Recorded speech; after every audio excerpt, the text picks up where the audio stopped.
ដំរីកាអូនគូពេបងគ្មានលទ្ធភាពទេថ្លៃមានត្រឹមចិត្តអ្នកក្តីគ្មានអ្វីប្រឆាំងនឹងគេសម័យនេះគេចាយលុយមិនមែនចាយបេះដូងស្មោះទេគ្មានន័យគេក៏ស្អាតការនេះនោះត្រូវចិត្តអូនហើយមែនទេទៅសម្រាប់ចឹងចាក់ចឹងទៅបងនឹងជឿរីរីគូដើមក៏ពីមកអូនទេរួមមិននឹងម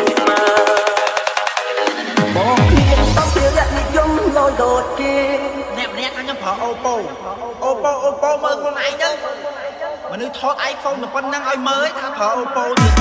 បងគ្នាសំភារៈនិយមលយដូចគេទៅមាន